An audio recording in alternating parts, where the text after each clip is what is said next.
Okay, this is the beginning of on Allstage what we're going to call the Charterhouse Sessions. Objective here, one, is we want to get people such as yourselves, Backline Revival and other artists and bands in London and around London, out in the public view again.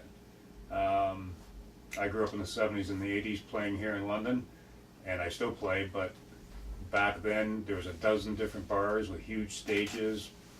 People went out all the time. As Kyle Scrines and I were talking earlier tonight, back then there wasn't as many things to engage people on a Friday and Saturday night. You worked all week. You said, it's a weekend, I want to go out, I want to drink, I want to see live music, and I want to have fun with my friends. Now there's so many things that have people distracted, home entertainment systems, the internet, yada, yada, yada, it goes on and on. So that's one of the objectives here, is to get people such as yourselves in people's faces so they know what's going on around town. The other thing is, Charterhouse Studios here, which I feel, and my relation with Ron, is a jewel that's not being used because, as Ron explained earlier tonight, things are dramatically changed. You now can spend $400 or $500, go down to your basement, and record whatever you want to record. Is the experience the same as being in here? No. Is the end product the same? Absolutely not. The only difference is it's a lot more expensive to come in here and do it properly and as pros than to just do it in your basement, which is not a slight against anybody who does that. So the other objective for me is to get Charterhouse Studios out in the public view. If people come in here and start doing this, it'll revive interest in live music, recorded music, everything else. So, here we are. We're going to give this a whack tonight. Now, you're Allstage members. Candace got you on there. Indeed. I know a little bit about you. Explain to me about the band, where you originated, and introduce yourselves and just tell us a little about. Hi, I'm Nick. I get called Hound Dog in this band a lot, so I'm used to responding to that at this point. I'm Rickie. I'm the bassist. I go by Armani sometimes. I'm Nikki James. I'm the vocalist. I go by Nikki James Wilson. You need to come up with a cool name for me. I keep wanting one. Chuck gets all the best ones. It's true. We have two members that aren't here. Our rhythm guitarist, Chuck Kitt, and our drummer, AJ Marsh.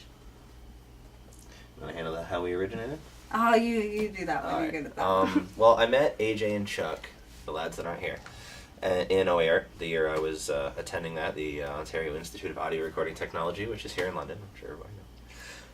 And we didn't actually start the band then. We just met and really focused on school. But when school was done, we kind of were looking for people to play with and people to record with. And it just kind of worked out that we all played different styles and different instruments and wanted to work together in the studio. We were in the same crew in school for most of the year in OAR.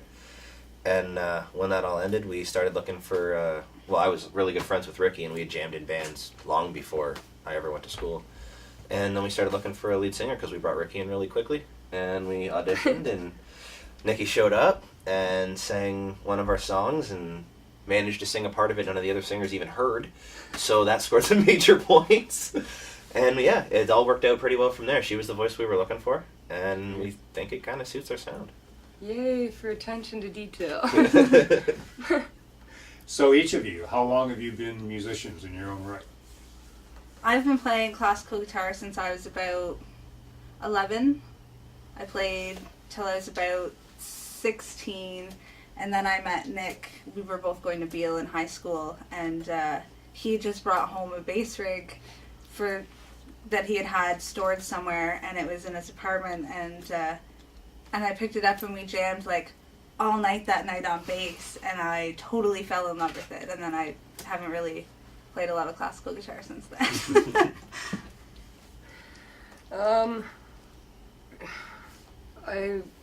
By rights, I'd say that my whole life. I've always loved singing.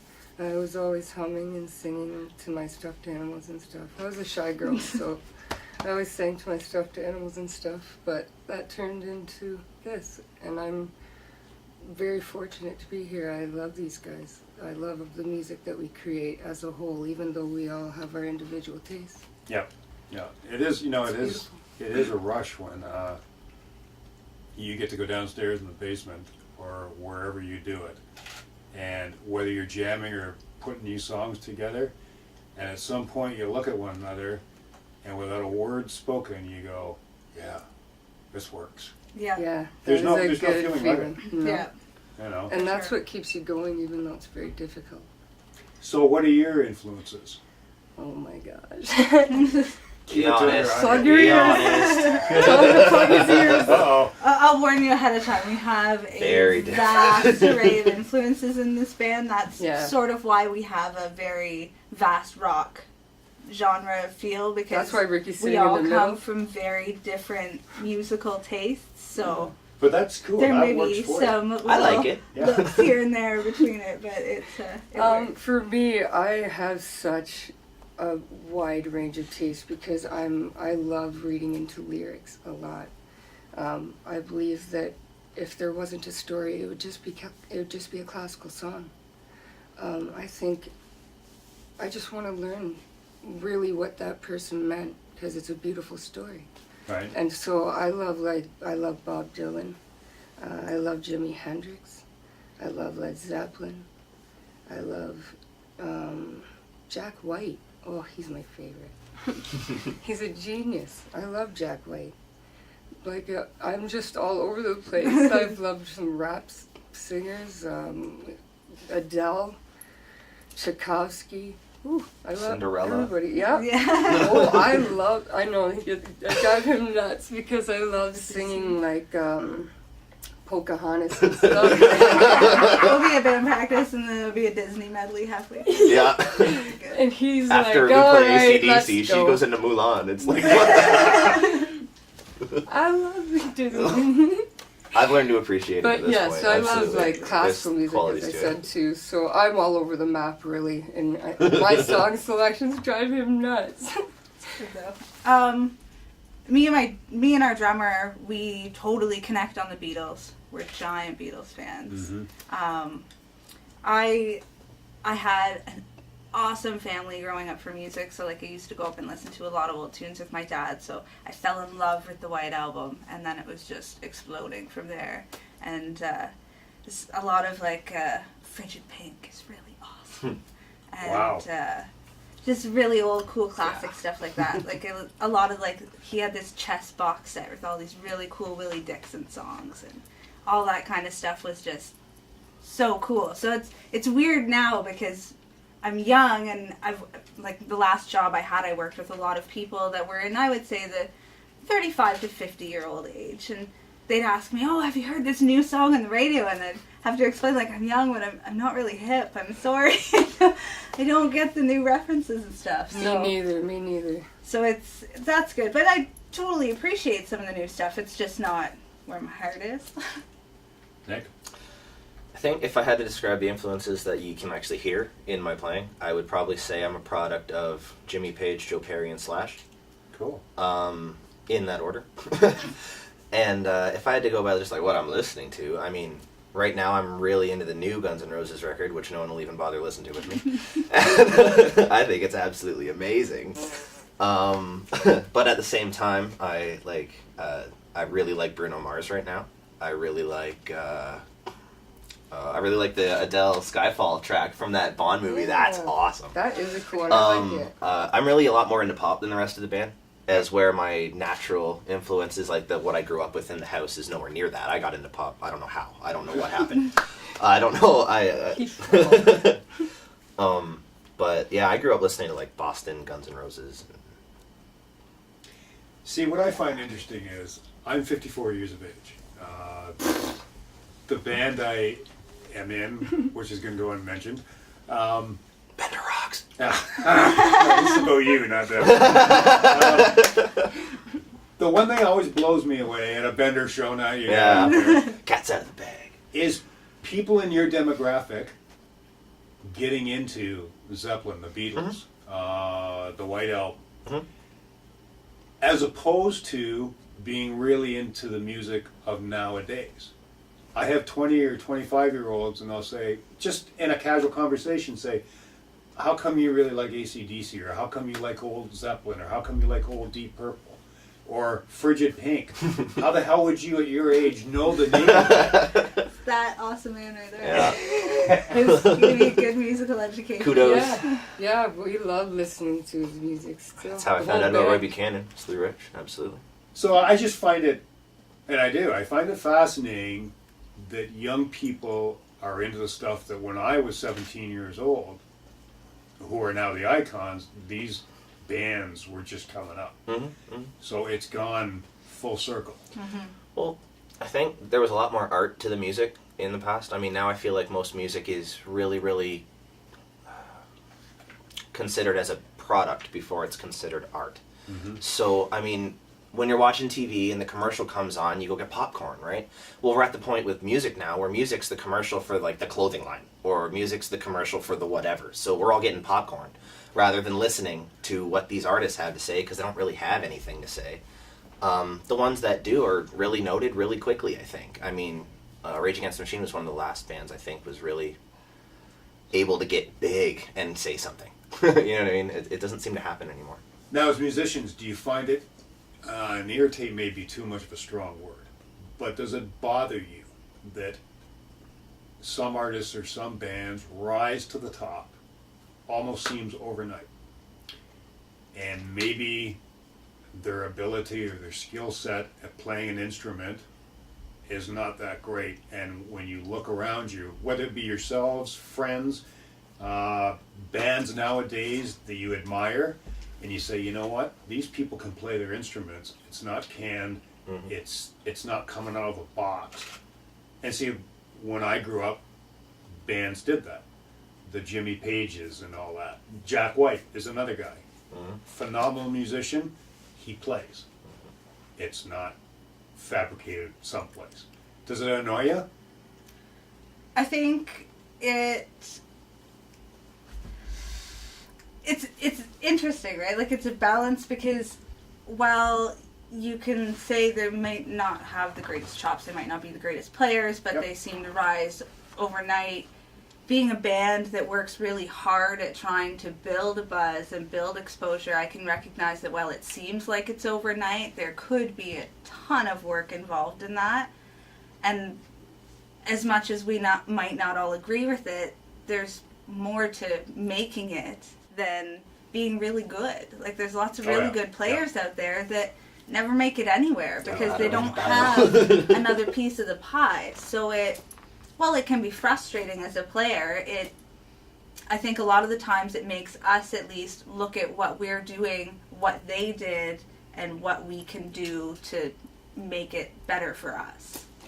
Do you find the digital age gives you a lot more avenues now to get your product and your identity as a band out there with everything that's available, whether it be YouTube, going online, and I see now the big thing is bands are asking people all over the world to contribute to the cost of an album. Indiegogo? Yeah. I just want to say, in my opinion, before Nick Go ahead. says it, I feel that even though it helps get music out farther than what we've been able to in the past, it doesn't get the same quality. Nothing is the same as a record. Nothing ever, I'm not sure, well, Jack White and Neil Young are actually working on ways to make that same quality right now. But it's just not the same as it used to be. And with MP3, even though we can get that out to much of a greater audience, we're not doing as much shows now because of that. I think it takes out of the greatness of the show, because they kind of feel like they already have it in their living room on their Bose system or whatever, which are incredible machines.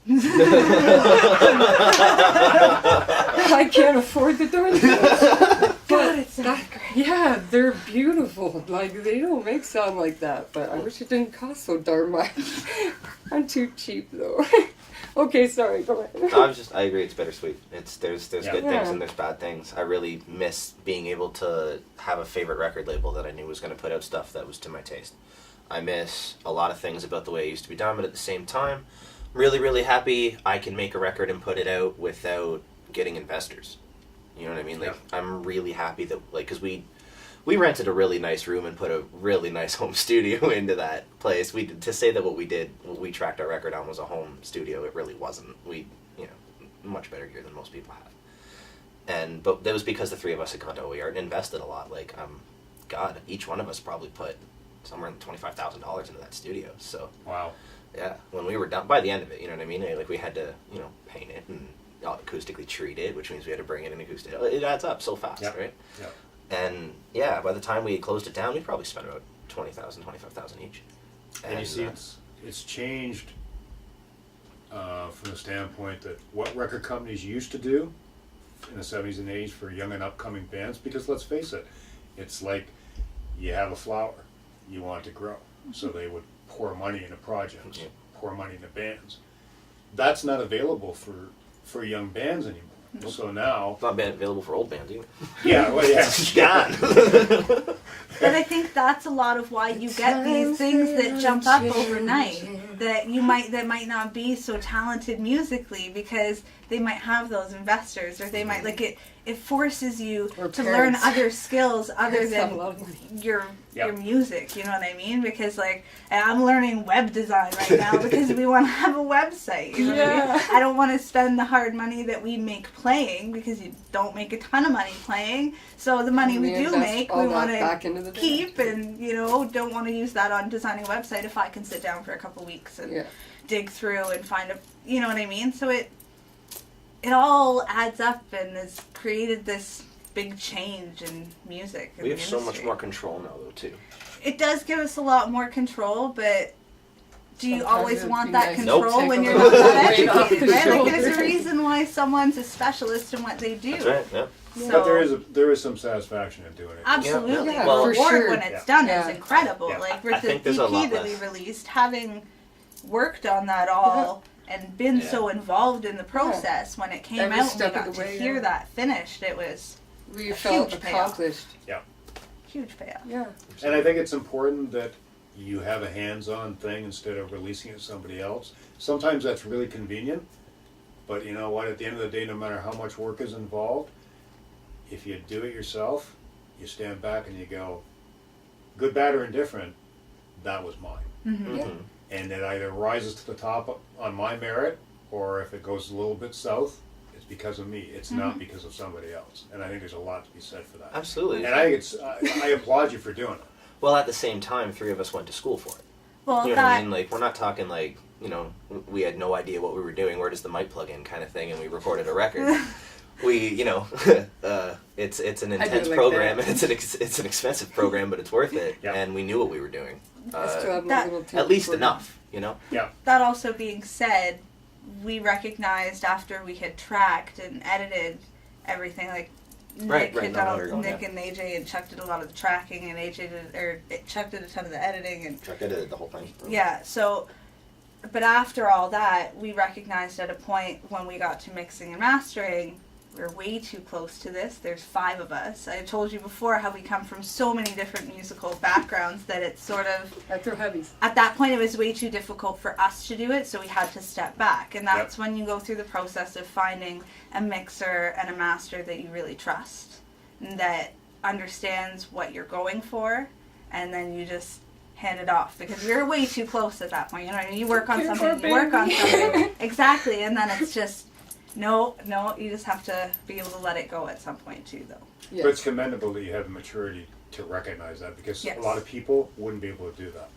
Ugh, You know? it's There was a hard. discussion within the band. Yeah, Like, it even the was- I'm a 5 of us sat down perfectionist, and really I'm had a like, long "Ooh." conversation about whether we wanted to mix and master, or whether we wanted to go out and play a bunch of shows and raise the money to do that. Yeah.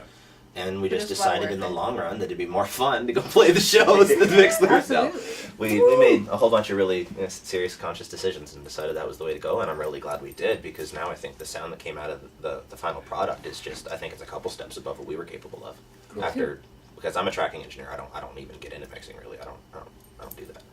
So I didn't want I had to trust it to another band member that isn't really a mixing engineer either. We're all kind of tracking guys, and And the drummer, AJ, he's more into mastering, really, and acoustic stuff. That's what he focuses on. So none of us were in a perspective to do the mix, and we wanted a good job. So we're not going to force ourselves to do something that's not our forte when it is somebody's forte. And God, did he do a good job. Ben Leggett, killer mixing engineer, did a great job. Good for you. And then shipped it off to Beach Road. Yeah, we got Ziggy finished it off for us. Good.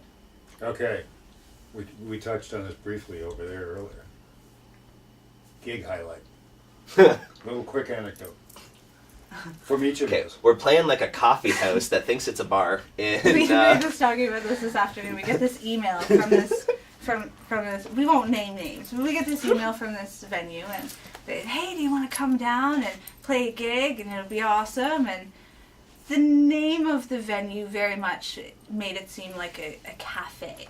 So we're thinking, okay, we'll bring our acoustic. We do a really cool acoustic. We have a Trehone and a djembe that our drummer rocks on, and really cool acoustic. So we'll do that. No, bring all your electric stuff.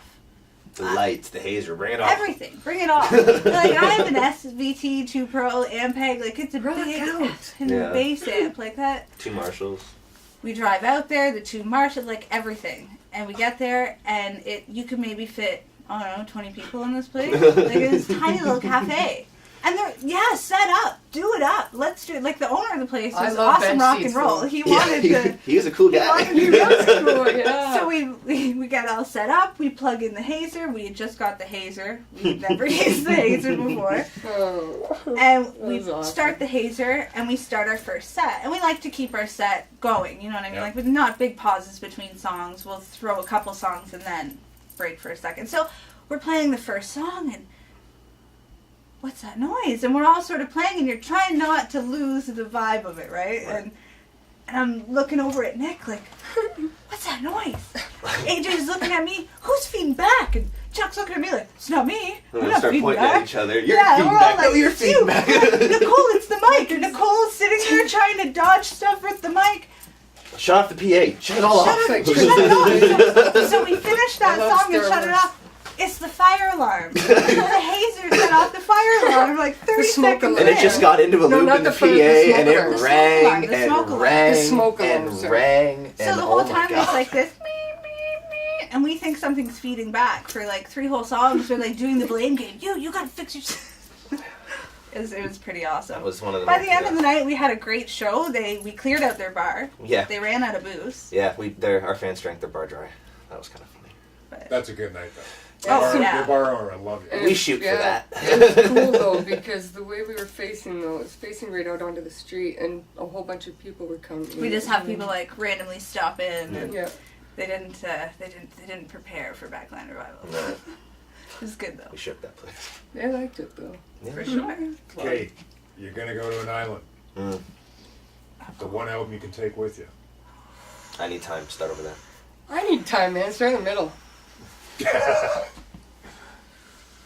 Oh, I don't know. Oh, that is so hard. Maybe Oh the my- White Album because it's a double album and I'd have lots of different stuff and it's got such a different feel, Economic right? thinking. Like the We're trying first to one, prepare me. exactly. The first one's I like got that. a lot I like of your that. like really catchy good stuff, and then Nick Snack's side COVID. 2, like disc 2's all your like really cool No take-backs. obscure stuff, and I'd have some birthday tunes for my birthday. I'm going with the White Album. Yeah. This is a tough one. You're next. I called it. I said no take backs either. You can rock paper scissors it. Dynamite. I win. All right. Kaboom. Blows up everything. Yeah. Then the obvious one that comes to mind is probably Appetite. I'd probably take Appetite for Destruction. So many things fighting right now though, like the Blues Brothers album, the first Blues Brothers album. That just covers so much, right? Like, oh, would I really miss Guns N' Roses if I had all that? You know, The Cab it's tricky. It's tricky. Or Calloway. like, I don't know, probably a Prince album because like he goes a lot of ways that were. I don't know. Muse. Muse, oh god, one of the new Muse albums. Okay, I'm in like 5 albums. Now your turn. Chuck's on me, or AJ's with me with the Beatles. Holy so I AJ know. cow! I don't probably- even well, know AJ what to probably say. take Well, no, Foo Fighters AJ or probably Beatles. bring a Foos Yeah. album, that's for sure. I have no idea Drummer's what a Chuck would huge bring. Foo fan. Chuck could bring like Arrogant Worms or something. Guys. Right now, I'm totally gonna be biased because right now I've been listening to a lot of Jack White's Blunderbuss. Good choice. Good choice. Rock on tours are dope It's too. like, it has Yeah. everything. It reminds me of Salvador Dali. This is Because very Salvador arty. Dali is a picture within a picture within a picture within a picture. Yep. And I think Jack White's music is like a story within a story within a story. It's really cool. I love Jack White. He's just got a bunch of everything in it. And it's really cool. I love that about him. Cheers. Yeah, thank you. Okay, a couple of final points. Candace Lubick. Mm-hmm. Yes. Woo! She's an awesome She's lady. awesome. I have met her. She worked That's- with me on the Movember benefit. She's going to be involved in the benefit that you're doing on April 21st at the East Side, where you're headlining. Mm-hmm. A super lady. She just, there's nothing that if I asked her to do it, to help out, she would be there in a heartbeat. Oh, her heart's in it, man. Yeah. She speaks, She loves music. and I think deservingly so, she speaks very, very highly of yous, and I'm not Thank you. paying her to Really? say that. Never Thank would you. have thought that. I creeped her with a hug last night. She's getting another one. This. How did you meet Candace? Oh, actually, I've been friends with Candace since I was like Yeah. 5. Oh, really? Yeah, I Actually, went to grade Nick school and with I Candace, went to and I think I Later. somehow knew her before grade school, but no, like junior kindergarten or something like that we met. I remember like I was like 10 years old, maybe 9 or something, and I just decided one day I was going to walk home with her, because like screw it, I'm walking to your house. And I did, and the cops finally figured out where I was after my mom freaked out long enough. And I think I got home before the cops figured out where I was, which is a testament to the St. Thomas Police. But You was a yeah, I've runaway known her. child. I've known her for so long. She went to Arthur Voden in St. Thomas as well as, and I was there Yeah. for a while too. I went to a ton of high schools. I went to Right. Beale here, everywhere, so many high schools. But anyways, I knew her in high school, grade school, and then I think I ran into her downtown one day, and she's a classical musician. Obviously, she's a flautist, and she's a very good one. And she plays with a lot of the classical acts in town as often as she can, I believe. Starts her own stuff like that now, from what I hear too. But we had her play flute on a song of ours called Anything. Right. Beautiful. And roughly, a couple months, 3-4 months after she had played on Anything, we needed a trumpet and saxophone player for Yeah. the Soul to Sell, which is our single like now. And she hooked us up with that by knowing the people in the circles. And I talked to her like, why don't you do this? You know what I mean? Like, why don't you help out studios and bands when they need a horn player or when they need a backup singer or whenever they need whatever they need? Well, she was thinking about doing And that. she was like, I've been thinking about that. Yeah, and came out with it. We went to the Small Business Center, and She a loves couple music. months later, whatever, called me like, I'm doing this. And I was like, okay. And We'll be guinea then I pigs. went and talked to her, and by the end of that conversation, when she was explaining everything she was going to do, she'd basically decided she wanted to take on some rock bands too, and see how that would go. Right. And that blossomed into meeting Brian, I think, or she went to have a meeting with Brian and Mortimer. Yep. And that relationship seemed to go really quickly. They seemed to really hit it off, and they're working together really good now, I think. Well, and it's helping us a ton. It just shows what kind of person she is. She's She's just. hardworking. She's Yeah. awesome. Brian Mortimer and I Yes. have talked about Candace, and he speaks very, very highly of her, and he's kind of taken her under his wing. Mm-hmm. But yeah, he just he thinks the world of her, and like I said, I wanted to plug her here because she's a big part of the whole process, Absolutely. and I know you guys don't have a problem with that. Yeah, Not at one of all. my best friends. Go right ahead. Yeah. Enrich There my they is. music. Shameless plugs. Tell me what you got coming up. Well, we just released an EP. That's the first shameless plug. Cool. There You you go. can get that anywhere online. Is it on Or- iTunes? iTunes, CD Baby. Name of it? It's Soul to Sell, Okay. and it's a 3-song EP. So it's 3 of our harder rock songs. favorite one Has Nicole's favorite. And we're Any going to other? be playing a show at the East Side coming up shortly on the 23rd of February. Yes. I think so. And that'll be a full night of rock in there. And then we have the charity benefit coming up in April. We will be doing another gig downtown at Fitzray's Until March, I don't think. in March, I Mhm. believe. 29th. March 29th. Mhm. We're trying to keep Teamwork. ourselves busy. Well, I can honestly tell you, just because of all the musicians I do know and Allstage and everything else, the word on the street about your band is immensely respectful. People really like your band. That's nice They have to a lot of respect for you as individuals and musicians. So my hat's off to you. Thank you, everybody. Thank It's nice to Thank hear. you, guys. Yes, thank you. We really appreciate it. Being the first one that we've done out of here, being first at anything is really cool. Woo! So I want to thank you for taking the time to come down here tonight on a cold winter night and Pleasure was ours. launching this off the ground. So Well, hey. we're going to see more of each other. I hope so. Absolutely. Yeah. And maybe sometime in the future, the band that I don't want to mention and you guys can play together someplace. That Woo! sounds You great. got it. Okay? Anytime. But thanks for coming out. Thanks Thank for you. having us. Yes. It's been awesome. Thank you. Hey!